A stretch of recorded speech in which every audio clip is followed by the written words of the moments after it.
Magnus Carlsen with his handshakes with Alireza Firouzja. This is the big one. It all comes down to this. Alireza Firouzja, Hikaru Nakamura. Only one will survive and go into the next stage.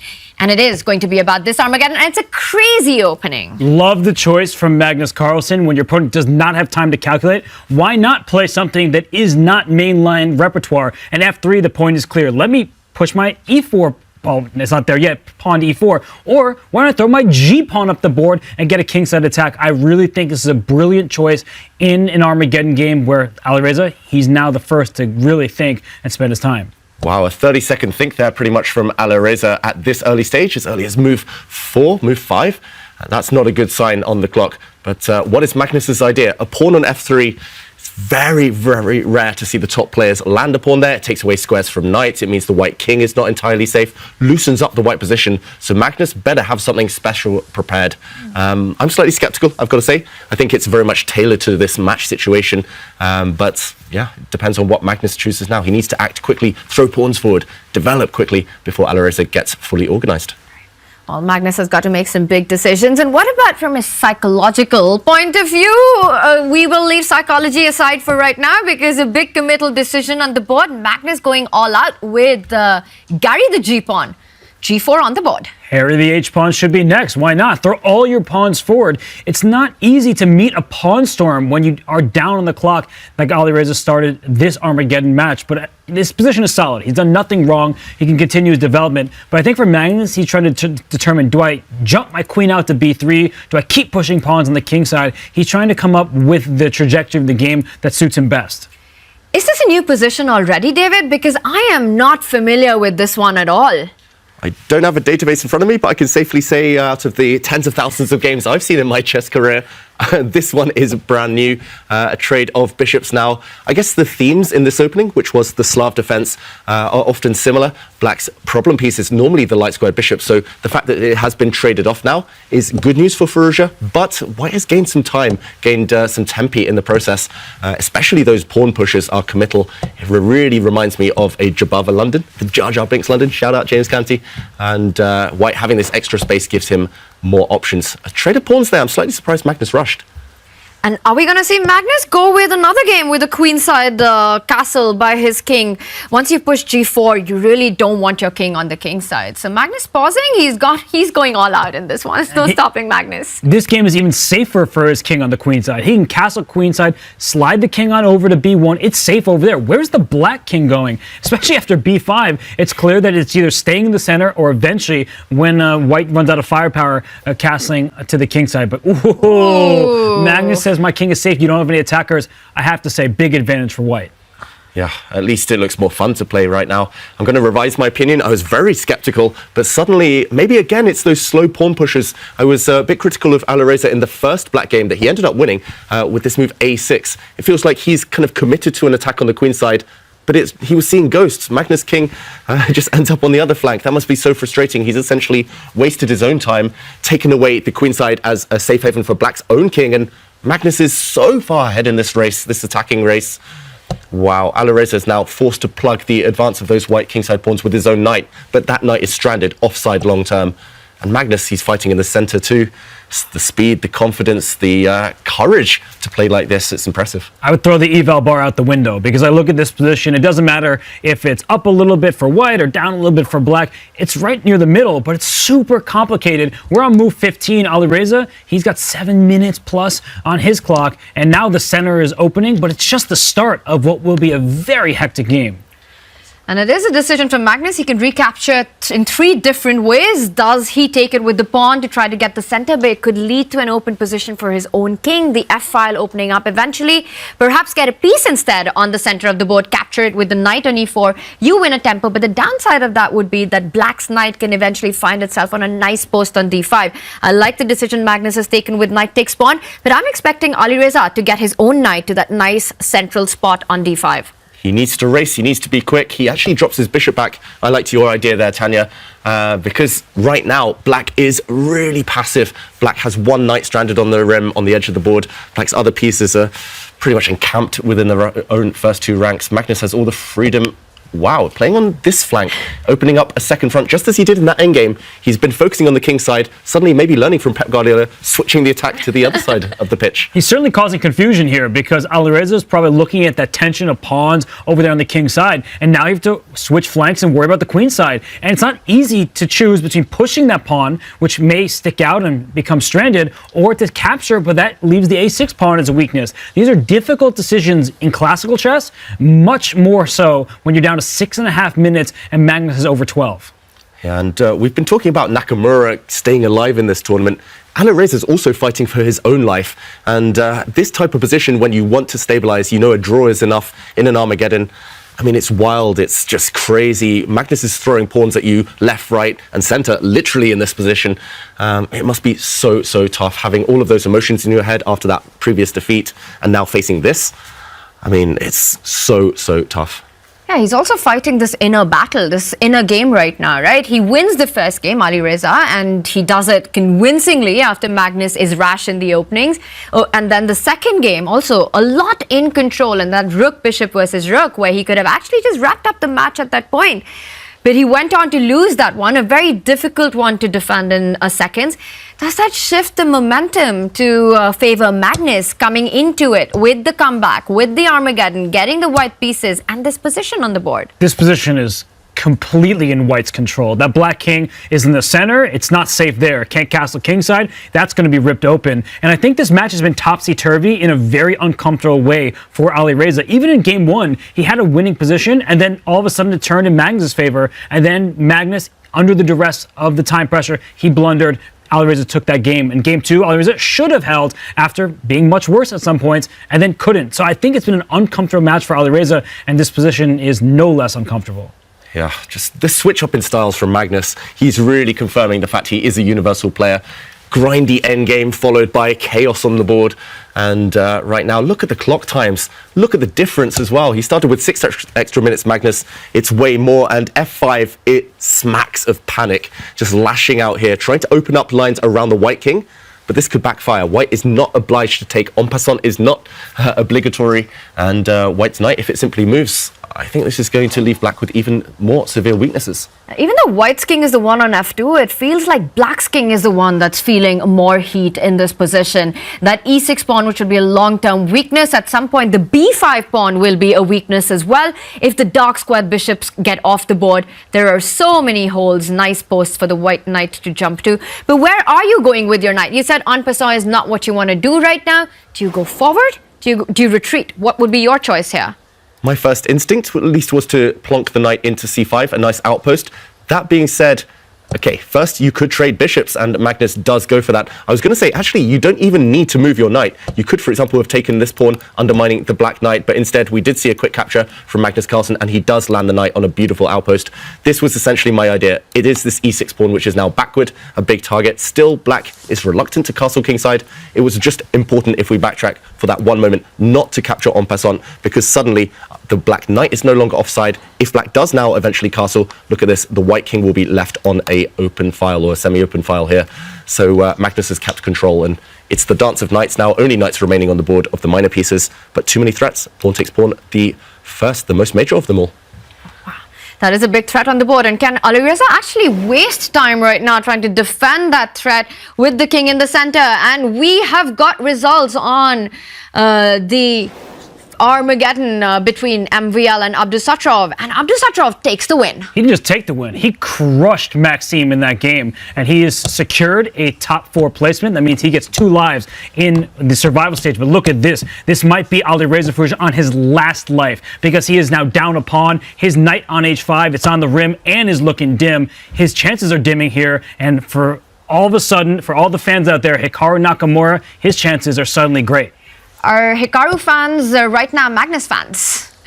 Definitely. I think the happiest man in Toronto is Hikaru Nakamura. He's probably watching that screen with the rest of the players right now, cheering it on, cheering Magnus on, and simply a pawn up now. Magnus has transformed his advantage from something positional, from the dynamic kind of attack he was going from early on, to a simple mathematical advantage. Extra pawn, watch out for that white b pawn to throw itself down the board later on. And he was really playing on all sides of the board, right? He starts with those g4, h4 advances on the king side, then strikes on a4, creates a weakness on the queen side. Feels very clinically done by Magnus. Puts the king on f2 once Alireza committed the weakness of overexpanding on the queen side, then strikes there. Now he's up a pawn, places the rook on the g line. And it just looks, despite Alireza getting the king to the corner of the board, it's still under fire. I will say, and I'm doing this for David's benefit, it's good for black that the queens has been hoovered off the board. White is up a pawn, but there's not much remaining, and black was scrambling to defend everything. Now everything's covered. I see the evaluation bar is quite high in Magnus' favor. He's got a huge advantage. I'm not denying that. But the good news for Alireza is he can concentrate only on one flank, and that white king on f2, it's safely tucked away, but perhaps there will be tactics. Just been watching the action from afar, not participating, and now Magnus is trading it off. And maybe it's just the fact that less material will be on the board, increasing black's drawing chances. Maybe the white king will suddenly become a bit weaker. Either way, Magnus still bossing this position, still with 7 extra minutes. Maybe that's the key factor, and still with the extra pawn. So still good for white, but maybe not as clinical, as decisive as it could have been. But is it surprising how long Firouzja is taking to make this decision? The knight's been challenged. It's a knight that you want to trade. You don't want to fall back on the board with that knight, allowing white's other knight to jump further onto the center of the board to that nice knight e5 square. After thinking for almost over a minute, he makes the move that perhaps you make in seconds. And I thought he was going to follow it up quickly. I really thought he was considering his second move in that sequence, but no, he has not played yet. And we have to remind everybody that once they reach move 60, the players get a 1-second bonus with every move. So you can avoid flagging, losing on time if you get to move 60. And I think Alireza, his position is improving. If Magnus takes with the rook, that black knight can step backwards towards f7, and that white king on f2, it's been sitting there for a long time. It's not sitting so safely after this turn of events because the pawn on h4 is loose.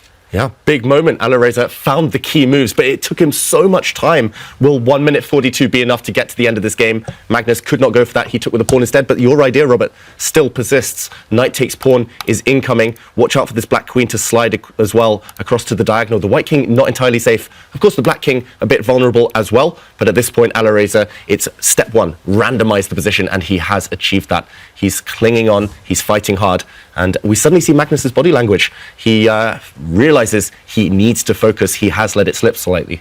He seemed pretty upset there. The way he just gave a grimace. He's understanding that a lot of his advantage was in that dynamic play. There aren't so many dynamics here. Black is only 1 pawn down, and if that g5 pawn is lost, you'll be no material down. The black king, it's on an open line. A rook can give it a check. It's only 1 check. Tanya, I don't see mates, and I think that Magnus, he's realizing that this position is much more difficult than perhaps he realized.